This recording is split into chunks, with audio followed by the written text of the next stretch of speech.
What's up, Tom? How you doing, man? Great to see you. Hello. Good to be here. Hello. Yeah, good, man. Thanks for coming on. What a fun topic that you have unearthed for all of us to read about here. Well, it's a very important subject, close to many people's hearts. So Yes. I've come prepared. I've got my beer. So I know it's morning for you, but here in London it's evening, and so it's beer o'clock. So I've got some. In fact, this is home brewed wheat beer, which is fantastic. It's No my way. first batch of it I've done, and I'm very pleased with it. It's really good. So cheers. Wow. Very Starting cool. as So you I get mean to into the go home on. brewing, huh? Yeah. Well, I've got this amazing machine that lets me do it very easily. It's idiot proof. So yeah, I've been doing a lot of home brewing since Christmas. It's been good. Okay. Wow. Right on, man. That's cool. Something I kind of wanted to get into. I got a friend who does. Well, I'm drinking coffee over here. I should say it's kind of the afternoon. Felt a little too early for a beer over here, No, fair but enough. you know, but I got a friend he's getting into roasting his own beans and all that kind of stuff for coffee. So something about making your own beverages is just gives it a little more appreciation, don't you think? There's something. I mean, honestly, these are things. I mean, food and drink. It's like has this magical significance that they're things you put inside your body. So um, of course, you're going to pay more attention to them, and to the extent that you can build your own rituals around them, I think that's I am obsessive about brewing my pour over coffee in the morning as well. So Hmm. these rituals around food and drink, I think they're really important, and they go back thousands of years, tens of thousands of years. So I know we joke about them, but they are serious things. It's serious. It's true. So yeah, how did you? I mean, well, let's just say we're talking about your book, "A History of the World in Six Glasses." Such a fun title. There it is. Thank Yeah, you. yeah. Uh, it just sounds so fun. But how did you, put that together? That everything is kind of connected to these six beverages. So it didn't it wasn't originally like that. Originally, I thought it was a history of the world through wine. And then I went Mm. and looked at the history of wine. And history of wine is kind of interesting to start with. And then it kind of gets kind of boring. And other drinks become more important. And so I decided not to do a history of the world through wine. I realized that other drinks, so the scientific revolution, the 1600s and what happens in Europe, and everyone's like discovering telescopes and microscopes and that kind of stuff. And the thing they're all drinking at that point is coffee, and that obviously is nothing to do with wine. Hmm. And then other periods, everyone knows about the Boston Tea Party and tea and the British Empire and the War of Independence and all this kind of stuff. So sorry, the Revolutionary War, as it's known on the other side of the pond. So I realized that there were different drinks that were important Yes. at different points in history. And so then I went back and kind of mapped that out. And it was clear that beer was the first one, because beer and agriculture go together, and the idea of sort of grains are the first things that are planted by farmers, and the beginning of agriculture, the beginning of civilization. It's all to do with grains, and beer is the important drink in Egypt and in Mesopotamia. And then you get wine in Greece and Rome. And then I knew about this whole coffee thing. So I knew I wanted to get to coffee in the scientific revolution. And I knew that there was going to be tea and imperialism in the British Empire. And then I knew that Coca-Cola was the icon of globalization, because that's just, everyone knows that, right? So the real problem with Yep. with the structure of the book, and this was the kind of, I remember the moment where the last jigsaw piece slotted into place, was when I realized that if I did spirits, if I did all the spirits as a single drink in between wine and coffee, then it would work. I could do brandy, because that's the first spirit. People figure out that if you do this chemical process to wine, you can make it into this much stronger wine. And that's something that they first figure out actually in the Arab world. So there's these chemists, alchemists in Baghdad, and they're trying to make the quintessence of wine. Um, so you've got that, and then that gives you brandy. But then you've also got the whiskey, and the whole kind of whiskey thing that's happening in Europe and in Ireland and in Scotland. And then you get rum, and the importance of rum in the American colonies, the role of rum in the slave trade, and so on and so on. So I realized, and then you get gin and the whole gin epidemic in Britain. So I realized if you put all the spirits together And actually, there's a reason for doing that, which is that all of them are made possible by the discovery of distillation. So distillation allows you to take one alcoholic drink, like beer. You take beer and you distill it, you get whiskey. You take wine, you distill it, you get brandy.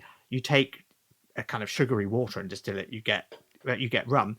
But I realized that since this is actually really a history of technology, then once you get the technology of distillation, you get this new class of drinks, which are much stronger than the beer and the wine that came before. So that way, you get a history of the world through 3 alcoholic drinks: beer, wine, and then the spirits, and then 3 caffeinated drinks: coffee, which is the first one to show up in the West in a kind of significant way, then tea, because it has to come further. Coffee's just coming from the Middle East, tea's coming all the way from China, and then finally Coca-Cola, which is sort of, the West. America creates its own caffeinated beverage, which becomes this global icon. It goes everywhere. So that gives you a history of the world. And then there's a sort of parenthesis to all of this, which is the original drink, of course, was water.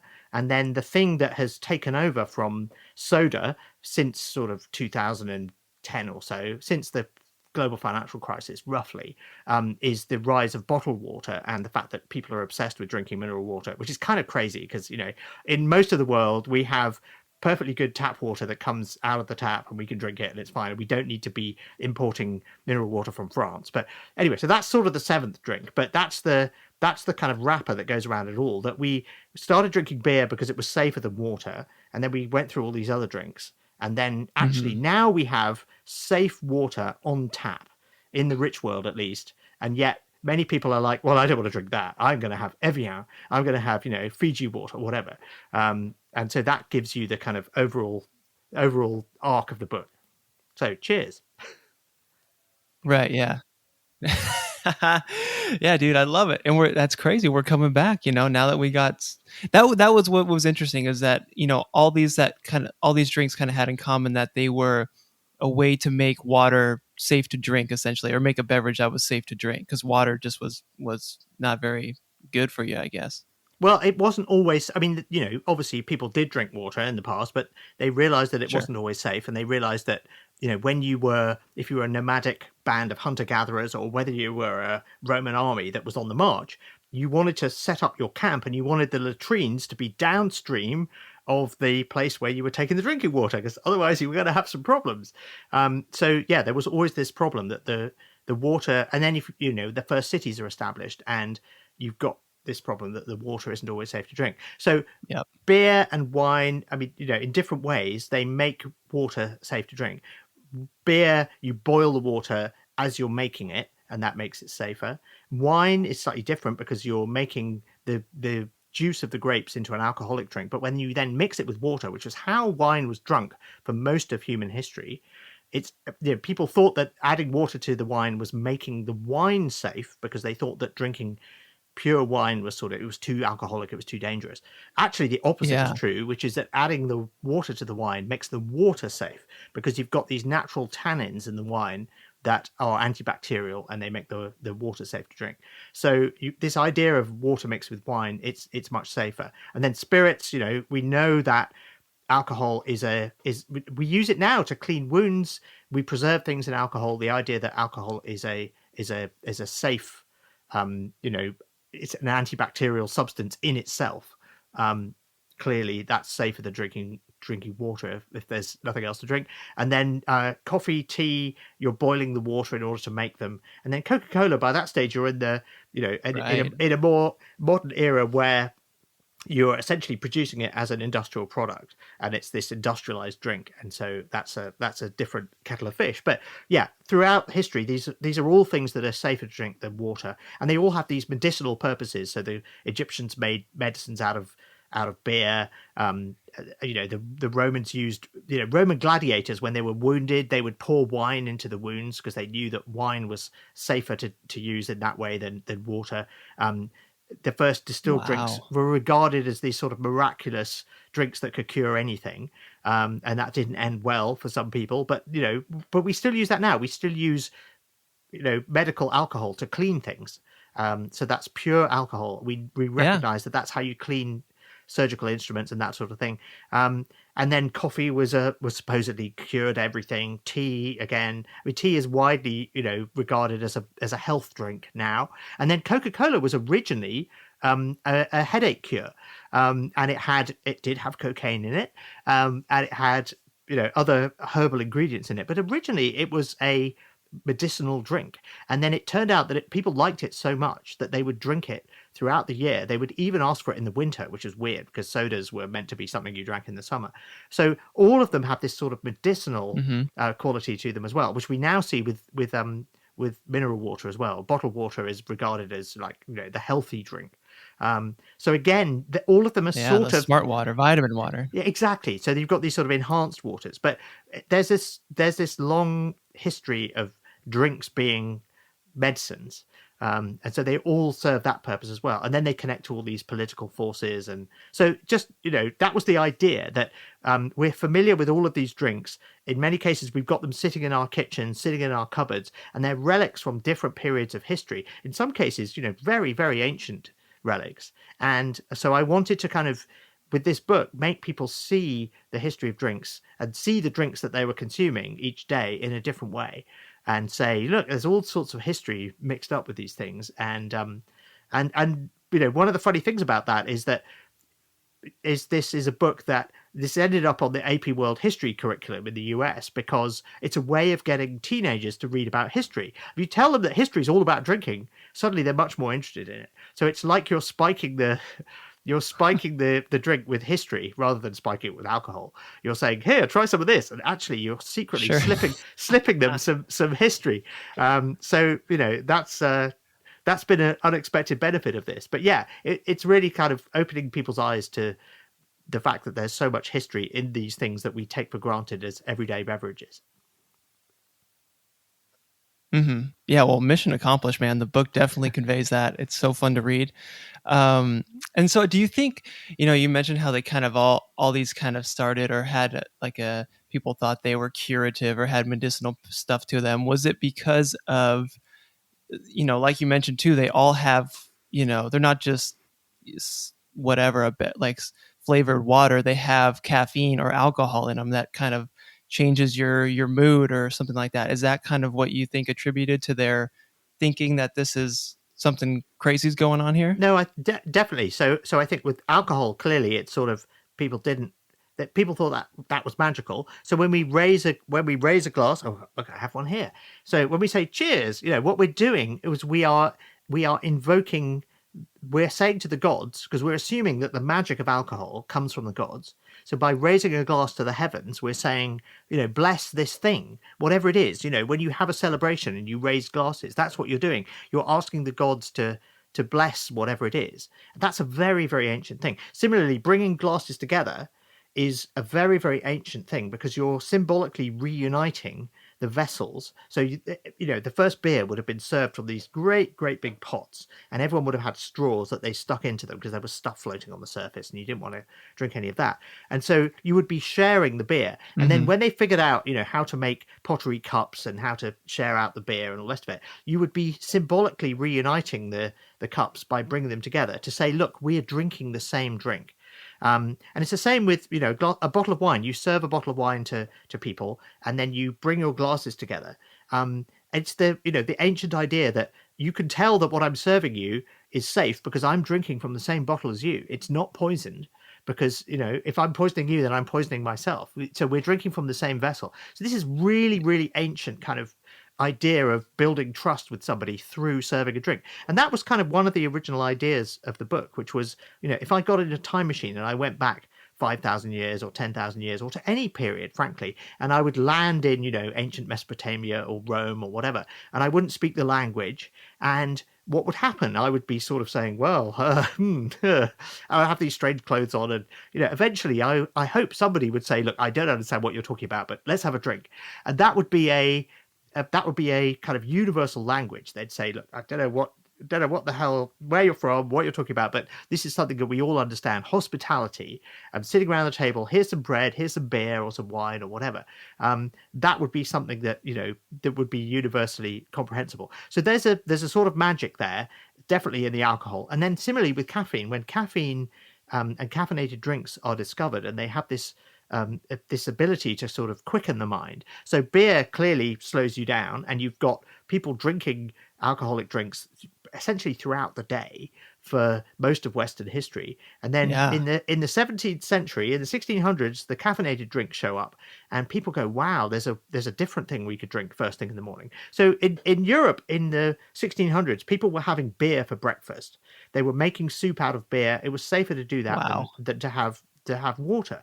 And then suddenly they switched to drinking coffee first thing. So instead of the thing that you drink first thing in the morning putting you to sleep, it starts to wake you up. So there you are having some coffee, right? So this idea that coffee is the drink of the information worker, it's the drink of the intellectual. It's the drink when you go to a conference. What do they have in the networking break? They have coffee, right? It's the drink that people get together to cooperate over. When you have a business meeting, they serve coffee, right? So this is very, again, it's a few hundred years old, but it's a very old idea.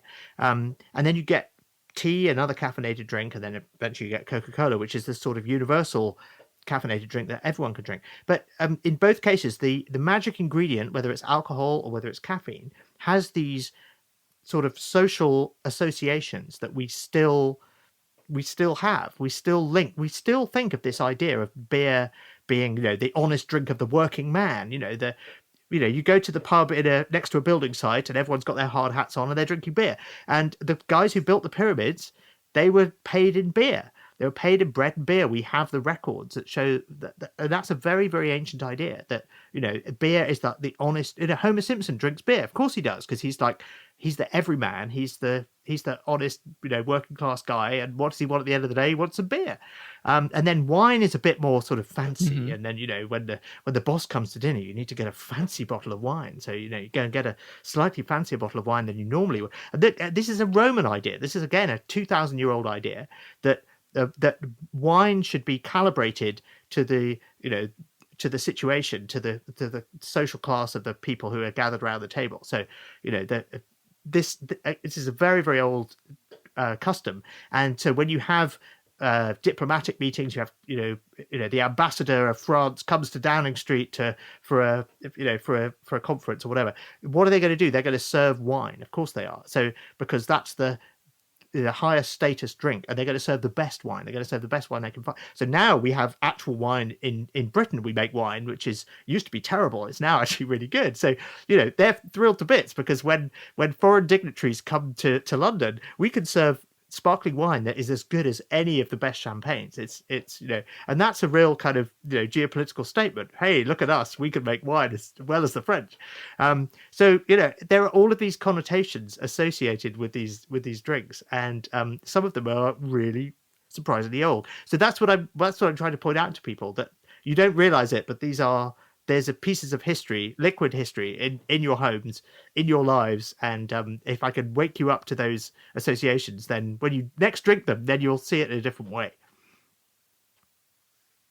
Hmm. Yeah, well, it's so fascinating too how this stuff has just kind of taken hold and just held on. How like there's still kind of the wine culture, like you said, of like the higher echelon stuff, and even I think you mentioned in your book that kind of how in Northern Europe it's more beer drinking areas, and then Southern Europe is more wine, right? And that's kind of Yeah, that's from history, right? another kind of ancient holdover, which is that you couldn't make wine in Northern Europe; it was too cold. But you could make beer. And the thing about beer is, wine, you put it in bottles, or earlier you put it in these amphoras, these clay jars, and you could keep it for months or years. And we know the Romans did this. They would talk about different vintages of wine, so they were keeping it for years, decades, in some cases actually centuries. But beer, you cannot do that. So Whoa. beer is very different. Beer, if you've got it, you might as well drink it. So you get these very different mindsets associated Hmm. with these drinks. With beer, or if you've got it now, you might as well drink it. So you get this kind of binge drinking, drink it, be happy, let's all, get drunk. And whereas wine is much more civilized, and you have it with a meal, and you think really carefully about which vintage you're going to drink, and it's much more considered. So you get this sort of Southern European culture of moderate drinking of wine, and you get the Northern European culture of binge drinking around beer. And we still see that today. The way that different European countries' attitudes to alcohol have been set. It seems to go back centuries. I mean, it has to be said it's changing. In Britain, we're drinking more wine, relatively speaking, and less beer. Maybe that's because we can now make our own wine that's not so terrible. But the whole kind of uh, binge drinking, you tend to associate that with Northern Europe, whereas Southern Europe tends to be drinking wine with food in moderation in a more sort of philosophical setting. So the classical way of drinking wine was, you had the Greek symposium, and the philosophers all sit around and they drink wine and they try to outdo each other with their witticisms. So it's a very intellectual pursuit. It's not just like, let's all drink lots and lots of beer and then rampage through the town singing songs. It's a it's a different approach. But again, these things have very deep historical roots, and I think pointing those things out is it puts a different perspective when you raise a glass of whatever drink it is today. To know the history really changes the way you think about it. Mm-hmm.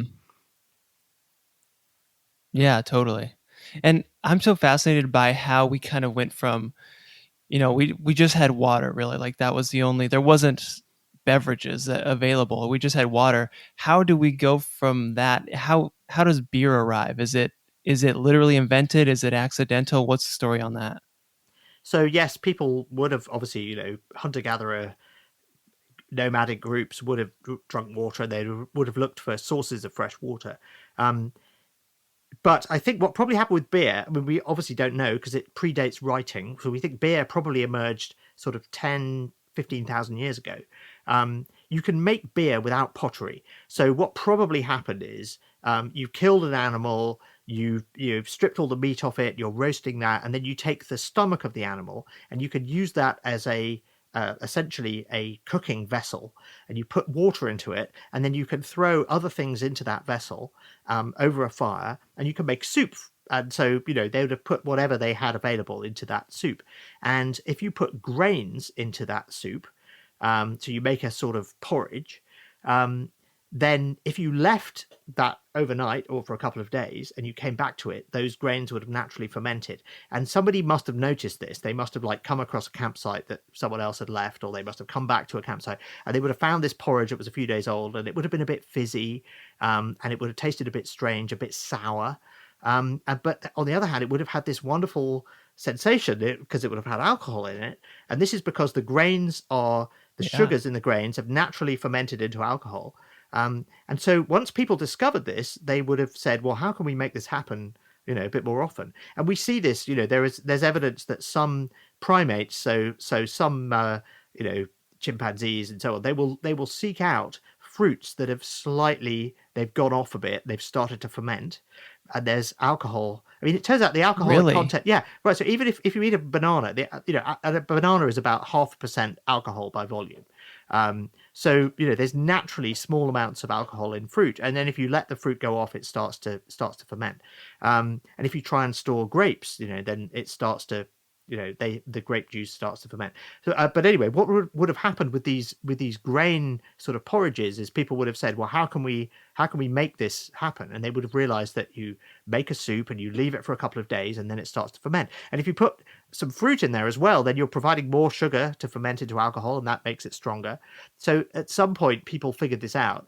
And one of the things I say in the book is that there's this theory that the reason why people settled down and they switched from being nomadic hunter-gatherer bands that moved around to being farmers who were settled in one place and were reliant in particular on grain crops, so wheat and barley and rye and things like that, is that those are the crops you can make into beer. So if you start to associate beer, in particular, if you start to give it religious significance, if you start to use it in rituals and you need to maintain the supply of beer, then you need to maintain the supply of those grain crops, and that would give you a reason to settle down and adopt agriculture. So obviously we can't be sure that this is the case, but what we can do is we can look around the world and we can say that whichever continent you look on, 10,000 years ago, people are taking grain crops, whether it's corn in the Americas, whether it's wheat and barley in Eurasia, whether it's rice in East Asia. They are taking these grain crops and making them into beer. It's actually millet as well in China. So seems to be a universal thing. I can't remember, is it sorghum in Africa? But wherever you look, people are making grain crops into beer. So that seems to be a universal thing, and that would give you an incentive to settle down and start to be a settled rather than nomadic. And some people have said that was the biggest mistake in history, switching from being nomadic to being settled, because in many other ways, it's much worse lifestyle to be settled in one place. You have a lower diversity of your diet, and and so on. But one of the things it does is it guarantees the supply of beer. So this is the beer theory of civilization, and we're never going to be able to check whether it's right or wrong, but I think it's pretty plausible. I was a big fan of beer myself. If it's like, well, you could be a nomad and wander around and have no beer, or you could be settled in one place and you can have beer whenever you like it, then I'm going to take the beer. So so beer isn't so much it's not so much invented as discovered, and once people discover how to make it, then they kind of pursue that. And then by the Egyptian period, we know the Egyptians had 15 or so different recipes for different kinds of beer, and they would put different things in the beers. They'd put dates in a beer to make it stronger. They would have the children drank beer, so you'd send your children to school with beer, but that would be very weak beer, what we would call table beer or small beer. So there was this whole spectrum of beers, and that's evolved by about sort of 4,000 years ago. So yeah, it's absolutely central to the first civilizations that we see emerging in Mesopotamia and Egypt. The main drink is beer, and it's a currency. It's the default drink, and so I think that really does that does support the idea that beer played this pivotal role in switching people from being nomadic to being settled. Mm-hmm. Well, and like reading your book too, I learned a lot about how these different beverages were even made. And wine is similar to beer, where it's just fermented grapes or fruit, right? Well, the big difference with wine is that you need pottery to make it. So you can make beer, because you can ferment beer in a couple of days. So this beer here has it's brewed for what, 3 days, no, 4 days, something like that. It's I've made it in a week basically. And you can make beer much more quick. You can make beer in 2 or 3 days. So whereas wine, it does take longer, and you do need pottery. So we think beer is probably more ancient. But that said, the archaeological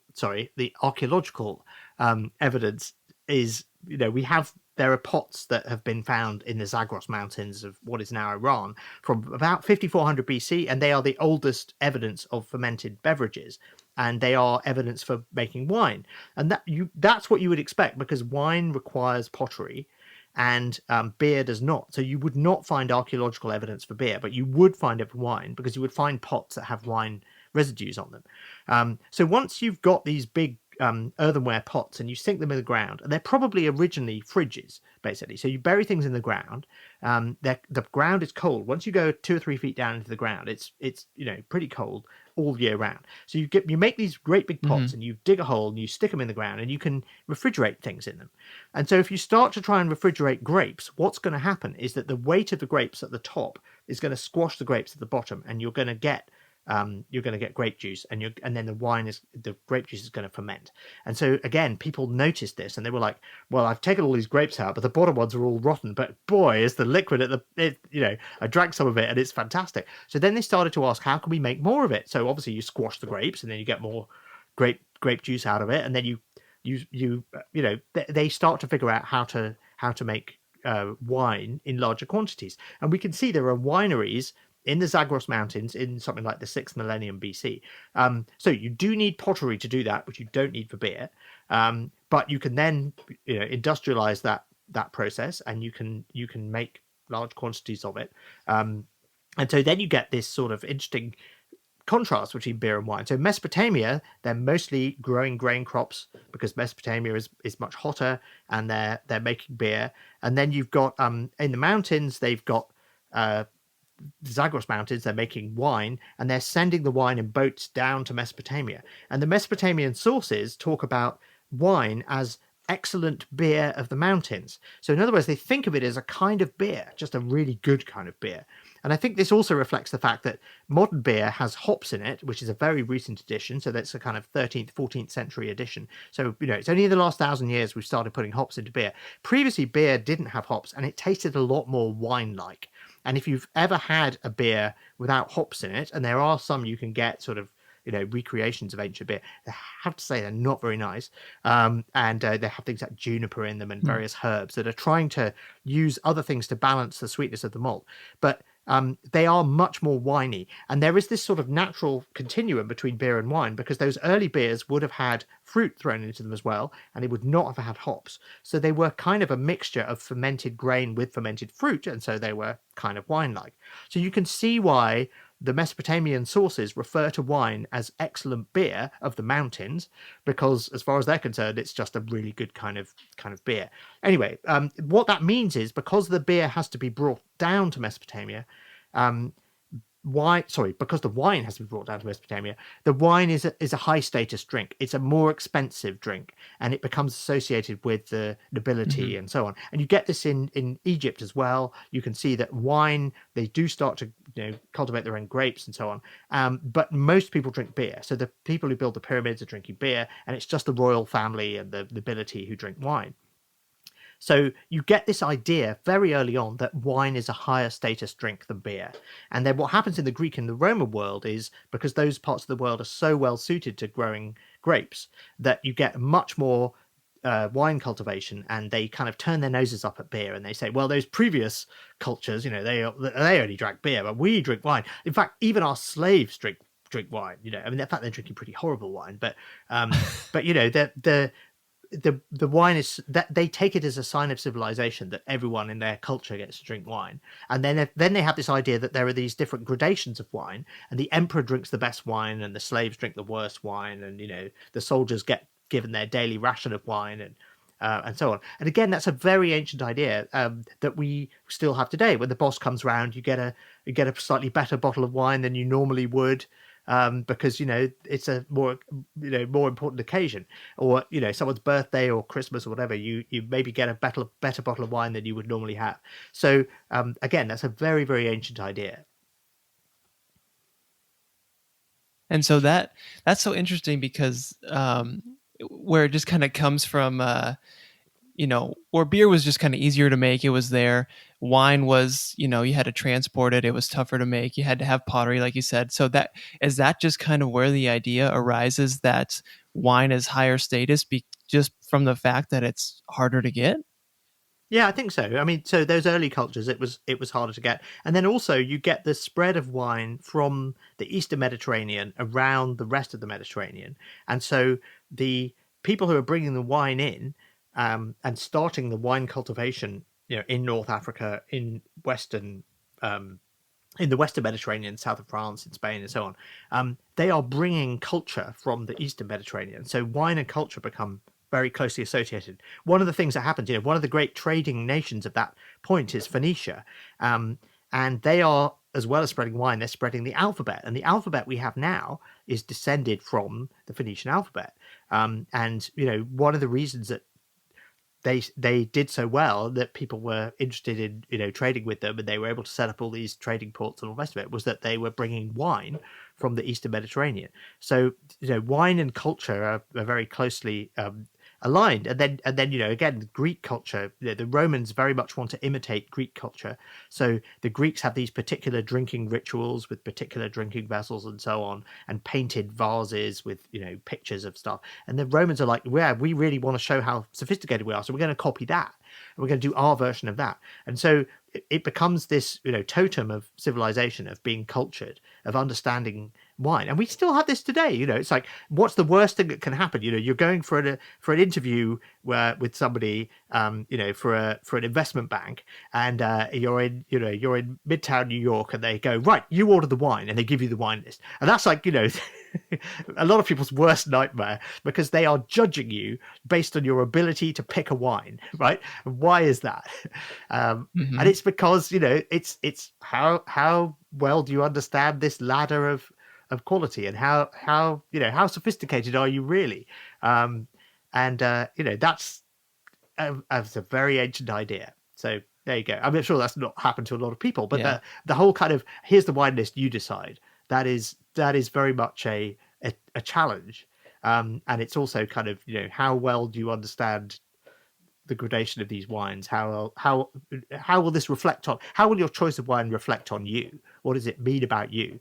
And that's a Hmm. really, really old idea. There's a particular story in this book that I love, which is in one of Rome's, interminable civil wars, a Roman general who he's on the run and he's on the losing side of a civil war, and he goes and hides in the house of a friend who's a much lower social class, and he's like hiding in a cupboard under the stairs, and his friend says, well, we need to send out for better wine because the wine we drink in the house is not suitable for this illustrious guest we have hiding under the stairs. So he sends his servant down the street to go to the wine shop and buy some fancier wine, and the wine merchant's like, why are you buying such fancy wine? You don't normally buy wine like this. And the servant's like, well, yeah, we've got like a really fancy unofficial guest hiding under the stairs. And this gives the game away, and the illustrious guest is duly discovered by, the opposing side in the Civil War and decapitated. But it's all because of the wine, because you can't possibly serve somebody the wrong wine. That would just go against all the norms of Roman etiquette. Now, it's not. I have to say that's an extreme case. That is not something that is normally something that people have to deal with. But this idea that when you have a fancy visitor, you get a slightly fancier bottle of wine. It's a very old idea. Hmm. Well, yeah, it's so fun to learn this stuff because it's honestly something you don't even think about. It's just kind of uh, like you just grow up in it, and that's just the way it is. That you got to learn if you want to fit in certain circles. You got to learn how to pick the right wine, but you never really stop to think about where it comes from. But that's what you kind of uncover, which is what I love about your book. But let's talk about coffee. I've always been interested in coffee. And the origins of coffee. I had always heard the goats, the dancing Right. goats, eating the berries story. But is that the truth?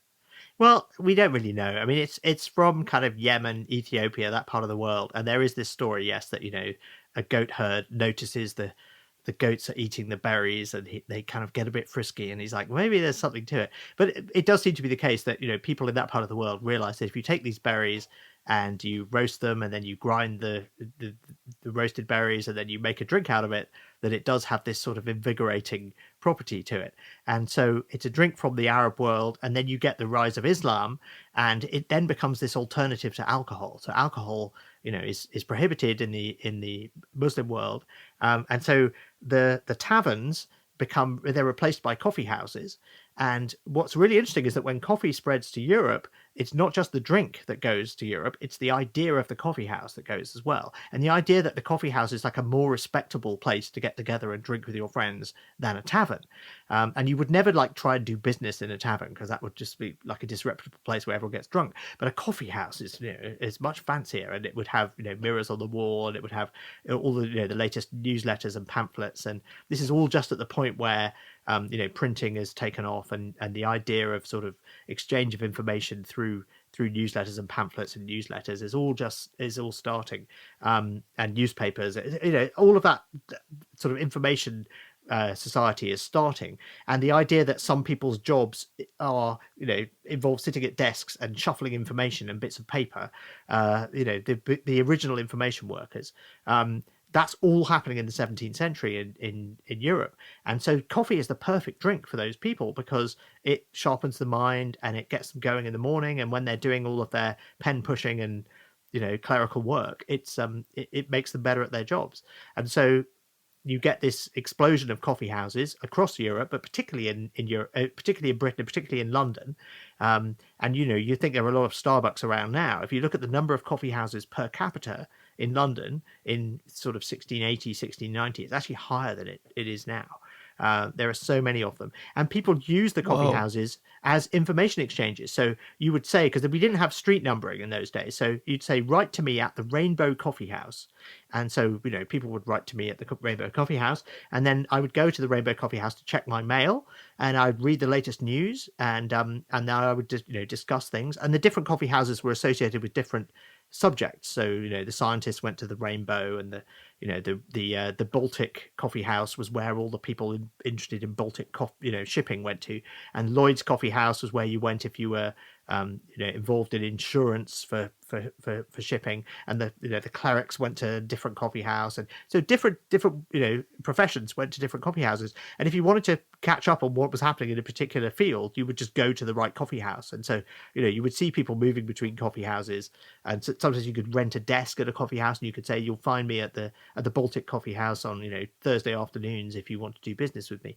And then many of these coffee houses turn into businesses.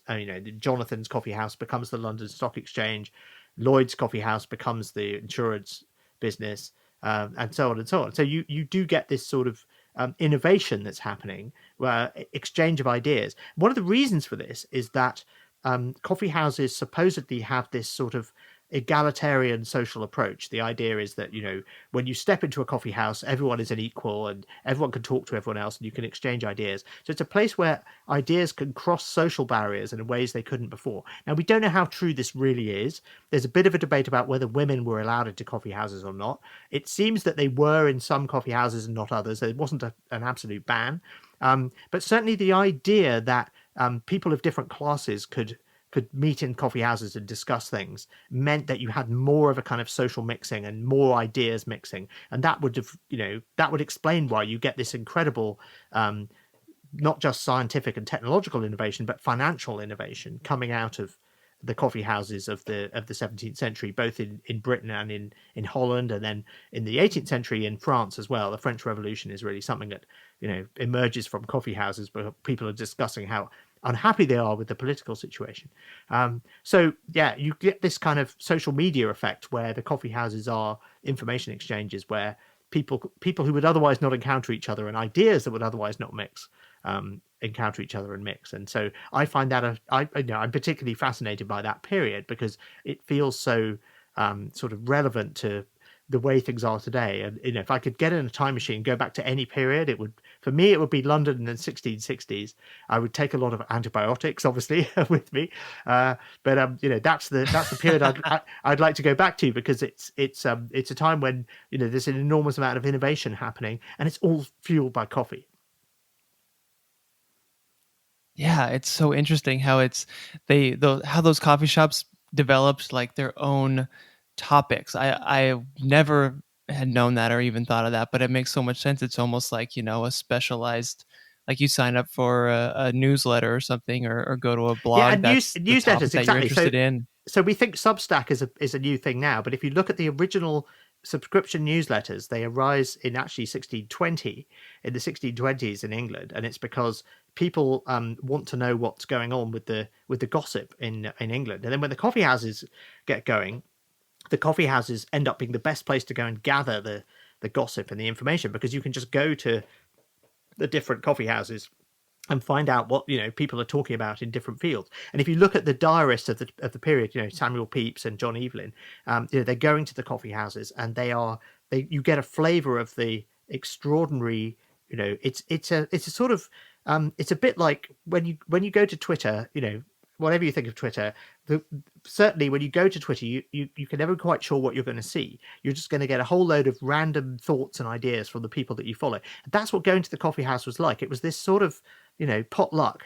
What are you going to get? Who are you going to hear about? It was just this incredibly engaging, incredibly compelling environment where you would be exposed to new ideas, and we can kind of relate to that today because that's what makes us click on our social media. It's like, what random thing are we going to see, and we're going to keep scrolling until we get something fun, and that's what coffee houses were like. You would go to a coffee house and you'd be surprised, you'd hear some new idea, you'd discover some new thing, and so I just find that very it's a very pre-modern thing. It looks like a fragment of the modern world in the past, and that's the broader picture of all of my writing is I'm trying to find pieces of the present in the past and the past in the present, and try to sort of connect them up and say to people, we can understand the past better if we can find these connections, that the people in the past were really not different from us in many ways, and we can understand them better, and at the same time we can understand things we're going through now that we think are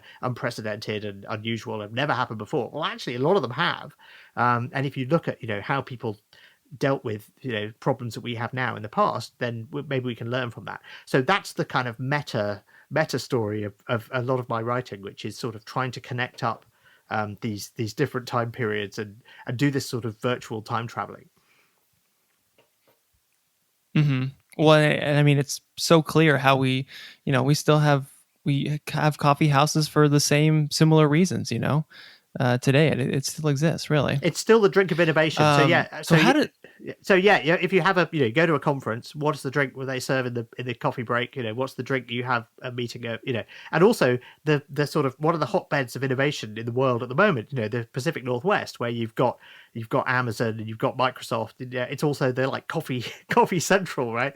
And I don't think this is a coincidence. This is, so yeah. I think there's a very deep connection between coffee and innovation. hmm So how does tea kind of align with the rise of coffee? Is it a similar thing where people are using the caffeine content to get going in the morning? Um, Not quite so much. I mean, tea appears about the same time in London, certainly in the sort of 1650s. Tea has come a lot further because it's had to come from China, and it's a lot more expensive.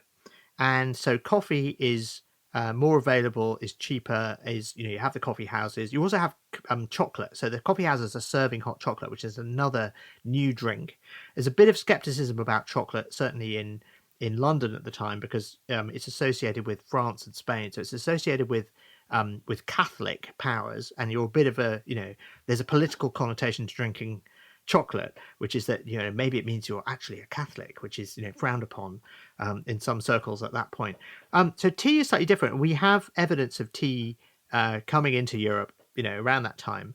Um, the big thing that gets tea going is that tea is incredibly light, and the East India Company, which has the monopoly on Eastern trade for Britain, is the captains of those ships are allowed to bring a certain amount of stuff in, for their own private trade. And what they bring in is regulated not by volume, but by weight. So what they're looking for is a very lightweight product that they can bring a large quantity of that's very, very valuable. And tea fits the bill perfectly, particularly when Charles II gets married. So the king in the 1660s, he marries a Portuguese princess, and part of the dowry, he's promised a chest full of gold, or a chest, of great value. Turns out it's full of tea. He's very disappointed because he was actually hoping for gold. But what's really happening here is that he's been given, as part of the wedding settlement, a Portuguese trading port in India on the route to China, and so it's easier to get hold of tea. And tea starts to become fashionable in the English court in the 1660s and 1670s, and the nobility start to drink it. And then what happens in the 1700s, between 1700 and 1800, tea goes from being something that is very expensive and only drunk by the nobility to being something that is incredibly, incredibly cheap and is even drunk by the homeless. But it's available. They're drinking really low quality tea, but it's it's something that everybody it feels that they are entitled to. And so part of this is this Hmm. economic factor that the captains can make a lot of money from it. And then, just generally the East India Company becomes so powerful. And then you get the whole, Boston Tea Party and, all of the political connotations of taking tea across the Atlantic to the British colonies in the Americas, and the colonists saying, well, we don't really want to pay tax on this tea because that sort of suggests that we have to pay tax to London, even though we don't have a vote, and you get this whole no taxation without representation, and so on and so on. So it ends up being this incredible commodity that joins up the Americas with Europe, with China, with Asia. And with consequences that we're still feeling today. I mean, what's going on in Hong Kong right now? The Chinese are completely squelching the any vestige of democracy in Hong Kong. Why is there any vestige of democracy in Hong Kong? It was because Hong Kong was, for a while, it was this British trading port in that part of the world, and that was a result of the Opium War. And the Opium War was a result of the fact that the British wanted to maintain their ability to bring tea in from China, and they were paying for it with opium because they didn't want to pay for it with silver anymore. So they were growing opium in India and using the opium to buy the. But so this is all a frankly terrible period in British history, but we're still feeling the consequences of it today because that was why, as a result of the settlement of the Opium War, the British ended up with this port in Hong Kong, and then it got handed back to China in 1997, and then you've got this whole deal that was supposed to be, it was supposed to be a democracy, and now the Chinese are saying, actually, you know what, we don't think we want that. But this is something that goes back a very, very long way, and is, it's something that's still playing out today, and is part of the long, long history of tea in many ways. So, when you drink tea, there are all of these, whether you're drinking, I mean, the Boston Tea Party, people say in America people don't drink tea, they drink coffee because they didn't want to drink the drink that was associated with the British Empire. It's actually not quite true. Coffee only really overtook tea in popularity in the US in the mid 1800s, so about 1840, 1850. And that was because there were so many immigrants at that point from Northern Europe, from Scandinavia, from Germany, which were predominantly coffee drinking, not tea drinking nations, and so they brought this habit of coffee drinking with them. So it's not the Boston Tea Party, but even so, the idea that these drinks have political connotations, we still recognise that, and those political stories are still playing out today. Mm-hmm. Yeah, that's something that I always thought or been taught. I don't know either one, but that it was kind of the result of the Boston Tea Party and all this. That is the reason why America drinks coffee, but not really the case. Not really, no. So it's actually a bit later, and yeah, so it's all in the book. Check it out. Yeah. And also, no taxation without representation is not originally. You get that in I think it's the 1760s. It's to do with the the British first tried to impose a tax on molasses brought from the French sugar islands. So the French aren't allowed to make rum because that would undermine the French drink of brandy. So the French sugar islands have all these leftover molasses. They don't have anything to do with them. You can make rum out of them. So they sell them to New England, and the New England distillers make rum out of them. And it turns out to be this massive, export commodity, in particular because you can use rum as a commodity on the west coast of Africa to buy slaves. And so it becomes part of the slave trade. And so when London says you should not be buying molasses from the French islands anymore because they are our enemy, and then the New England rum traders are saying, well, why should we be paying attention to you in London? Because we don't have any. You want to tax these molasses, but why should we pay that tax? We don't have any clout. We don't have any vote. So no taxation without representation is actually an earlier thing than tea. But then tea is what tips the balance, and you get the Boston Tea Party and the Revolutionary War and all that sort of thing. But it's actually been brewing for, as it were, for decades before that. Yeah, it's so interesting how we just get taught a certain narrative in American schools, at least, and it's not really the full story, it seems like. But whatever. Well, let's talk about. This is so fun, Tom. I love this. I feel like you're just a master at any drink that you have. Anytime you sit down with somebody, whether it's coffee or beer or wine, you're just spewing facts about all this stuff. Well, I hope, yes, spewing. It's not something you want to do with drink, but yes, there's a lot of facts out there, and I think a lot of history can be related to drink. So where do you want to go to next? I mean, we got to talk about cola. I'm a huge soda fan. Love Coca-Cola. Been to the factory, in Atlanta, Georgia, and done all that stuff. So, yeah, where does soda come from? Well, isn't that amazing? Because the whole thing about the Coca-Cola Museum, and I've been there too, it's kind of amazing because it's sort of advertising you pay to watch, right? I mean, that it is, yeah. Yeah, right. It's a total advertising experience, and you see the bottling line, you go, "Wow, this is great." Yeah. So cola is interesting because it's originally a health drink, and so they're soda water and fizzy water. You get these springs that have naturally fizzy water, and so you get people starting to bottle the soda water as sort of tonic waters. And then you get soda fountains and people making these different mixtures that you can put in with your soda drink. So when you go to the pharmacist and you have a fizzy drink, you choose what gets mixed in with it. And so originally Coca-Cola is this thing that gets mixed with soda water, and it's originally designed as a headache cure. And it's got caffeine in it, and it's got a bit of cocaine in it as well originally.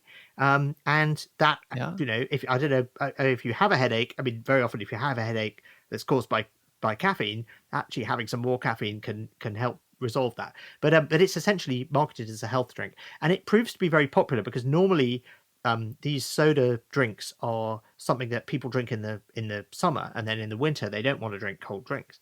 But Coca-Cola proves to be so popular that people still want to order it in the winter, and it's it's sold as a soda fountain mixture, and then ultimately it somebody says, well, why can't we bottle it? And so the rights to bottle it are sold to some entrepreneurs who then start putting it in bottles, and then they can sell it at a much wider range of they can go to fairs and sell it in bottles, and it really takes off. And then you get prohibition, particularly you get prohibition in in some of the southern states in the 1880s, and that really boosts the popularity of it as well. And then when you get prohibition in the 1920s more broadly in the US, Coca-Cola is an acceptable drink. You can drink it throughout the day, and it's also, what's interesting about it is it's a form of caffeine that is acceptable to serve to children. So we don't think of children drinking tea and coffee really, but we for some reason we think it's fine for them to drink Yeah. Coca-Cola.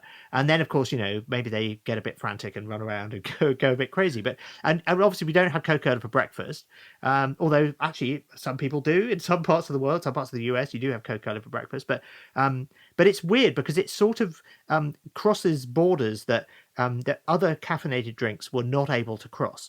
So firstly, this idea that children can drink it, but secondly, because of what happens in the Second World War, the Coca-Cola company goes to the US government and says, Coca-Cola is a vital supply, and therefore we should not be subject to the sugar rationing. And the government says that's fine. And in return, the Coca-Cola company says that it will make Coca-Cola available to US service people around the world. And so they end up supplying Coca-Cola to the Army and the Navy and the Air Force all around the world. And this essentially Coca-Cola spreads around the world on the coattails of the US military. And by the time the war is over, Coca-Cola is everywhere except Antarctica, which is the only continent where they haven't got distribution.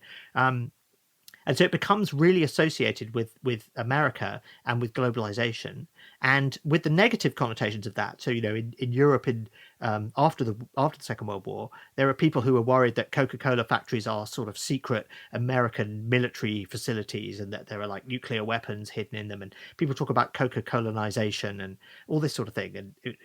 And so some countries try to ban Coca-Cola, and the Soviet Union, they don't have Coca-Cola, which is an opening for Pepsi, because it's not Coca-Cola, it's like the anti-Coca-Cola. So you get Pepsi behind the Iron Curtain. And then when the Berlin Wall comes down, what do the East Germans want to drink? They want to drink Coca-Cola, because that's the Western drink that they were previously denied. So it ends up having all of these connotations. Similarly, in the Arab world, there's a whole history of how the Arab-Israeli conflict is sort of reflected in attitudes to Coca-Cola. So it ends up just being this incredibly political drink that just sort of is America and globalization in a bottle. And what's interesting is when I first wrote this book, I wrote the book in 2004, and it was very much at the height of globalization. And globalization, if you look at the numbers for the growth of global trade, it peaked basically peaked with the global financial crisis in 2007, 2008. And since then, the world has stepped back from globalization. More trade is regional. So most trade in Europe now is within the European region, and most trade in Asia is within, is regional. Most of it is not global. And in fact, the same has happened with drinks. So at the same time, people started to step away from Coca-Cola and started to move back towards healthier drinks, healthier options, in particular bottled water. Now, bottled water has a whole load of problems of its own. I mean, why you should drink bottled water if you are in a country that has safe tap water, which many people are, it doesn't make sense. If you should just drink water out of the tap. It doesn't make sense to. And obviously, if you haven't got access to safe tap water, then it's a different story. But what was very interesting when I went back to revise this book at the beginning of the end of 2019, it must have been. It was very interesting to see that globalization and the sales of Coca-Cola had peaked at the same time, and that these healthier drinks, less sugary, basically water and various teas and so on, started to come up the field just at the point when globalization was declining. So that I felt that sort of reinforced the thesis that Coca-Cola is the sort of house drink of globalization, and its fortunes have risen and fallen alongside the fortunes of America broadly, but also the fortunes of the idea of globalization. Hmm. Yeah, no. Well, and you mentioned too about how like Coca-Cola kind of just represents like Americana and stuff too. And then you mentioned one story I loved in your book was about it was like a Soviet general who had to get it. Yeah. He loved Coca-Cola so much, but he had to get it disguised and shipped to him, right? Yeah, no, exactly. So this is the story. I think he was he called Zhukov? Anyway, he was a Soviet general, and he loved Coca-Cola, and he was involved in some of the negotiations after the Second World War. And so they made special cola for him that was colorless. So I don't know if some people may remember Tab, which I think was basically like cola but without the color. Um, so it was very similar, and they Hmm. shipped it to him in these special bottles with red stars, because obviously being seen to drink Coca-Cola would be not on for a Soviet general. And then we've had the same again. So after the first Gulf War, it was Norman Schwarzkopf, I think, was he gave the press conference, declaring victory and so on, and there was this big fight of which drink would he have. And Pepsi won. I think he had ended up with a can of Pepsi. But after the second Gulf War, when American troops, had taken Baghdad, and they had a barbecue on the top of Saddam Hussein's palace, and of course they drank Coca-Cola, and they had hot dogs and hamburgers, and they had a kind of American food, and at the same time, opponents of America were expressing their opposition to all of this by pouring Coca-Cola, down the drain, pouring it onto the streets, because the drink represented America, and therefore, if you wanted to oppose America, you would use this vital medium of Coca-Cola to do it. So again, this is something that's happened for thousands of years. The idea that drinks have these political connotations, and whether it's you're a Roman emperor and you've got to have the Falernium, which is the best wine for the Roman emperor to have, or whether it's the idea that beer is the drink of of civilization because it means you're not a hunter-gatherer anymore, or whether it's Coca-Cola is associated with America. I mean, it's these things.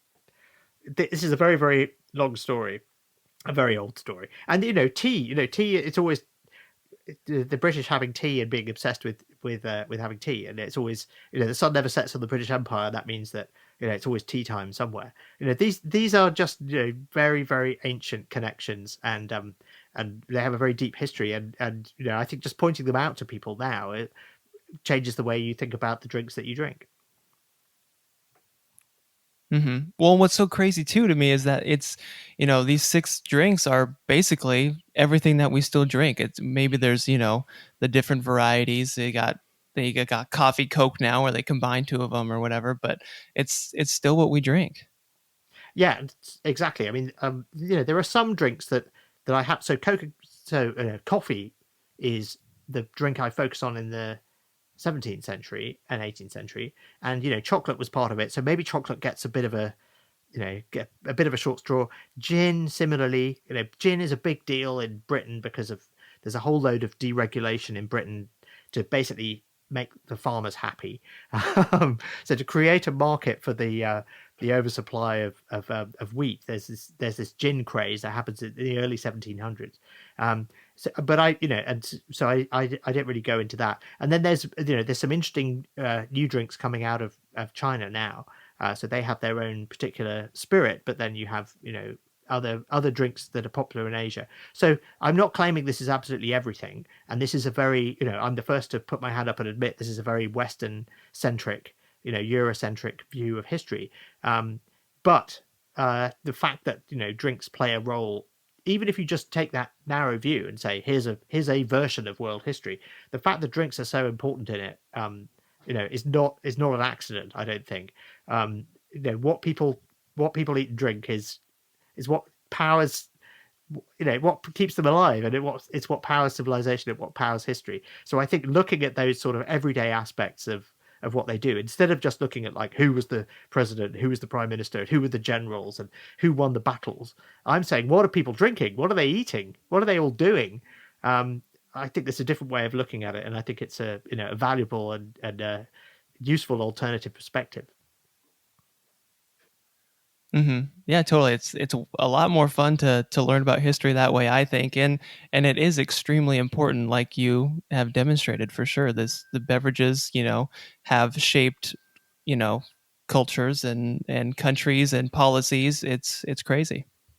It is. I'm a diver, so when I go diving in the Mediterranean, particularly around Sicily, but other bits of the Mediterranean, you see the amphoras on the ground, um, and I'm particularly struck where the different Greek islands, they all made their own wines, and they all had different shaped amphoras, and it was sort of very very early branding. So in the same way that you have different logos now for different brands, they had different shaped amphoras, and some of them they would actually put the shape of the amphora on the coins from that island. So Chios was a Greek island that had a it's particularly well known for their wine. Chian wine was very good, and if you look at Chian coins, they have this particular shape of the amphora with the kind of long handles and this kind of stuff. And so when I'm diving, I'll see an amphora and I'll go, oh, that's the top of an amphora. It looks like it's Chian, so I'll take a picture of it. And it turns out when I then go and look up these pictures, you can date the amphoras to particular centuries and particular islands, and you can figure all of this stuff out.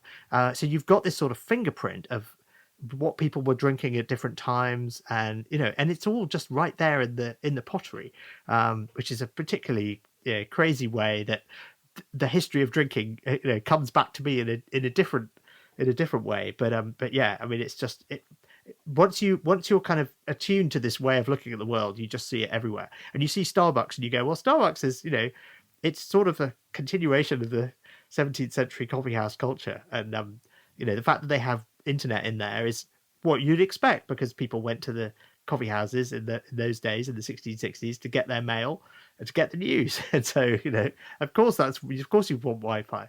So yeah, I love these Yeah. parallels between what we do today and what people did in the past. Totally. Man, Tom, so fun. This was great. I feel like we covered a bunch of stuff, but this is only like a small fraction of what's in your book. So let's tell people listening where they can get your book, where they can find more info about you, social media, whatever we should send people to. Well, the main thing is the book is called A History of the World in Six Glasses. Originally came out in 2005, but I updated it and revised it to a new edition that came out in 2020. And yeah, it's there's a whole load of teenagers who've been forced to read it for AP World History classes, who then send me emails saying, I have a few questions about your book and want me to do their homework. But I'm always, I try to do my best to help them. So yeah, it's great. But the other thing about this book is, it's the best-selling book I've ever written, and what put it on the New York Times bestseller list was Father's Day in 2006, and it was because one of the US TV channels did a feature about this book, which they then ran again just before Father's Day, and it connects people who are. It allows people who are really interested in drink. So if your dad is like really into whiskey or really into beer or really into wine, whatever, it gives you a sort of bridge to talk about those things. Because if you're not really into whiskey or into wine, but you're interested in history or interested in culture, you're interested in the way the world came to be, this connects those two things. And so what I'm trying to do is show how this very very narrow specific thing, drinks, which some people are obviously really obsessed with in some ways, and I would put myself in that group, does also connect to these much much broader forces of history. And so what I'm that gives people common ground, to talk to people about these things, because these are things that are of broader interest. It's not just a subject for people who are really into beer or wine or spirits or coffee or whatever. This connects to all sorts of aspects of everyday life, and I think the more we can emphasize those connections, the better. Cool. Man, well, thank you for writing the book, for sharing the story, and thanks for coming on, Tom. Appreciate it. Thank you very much for having me, and cheers.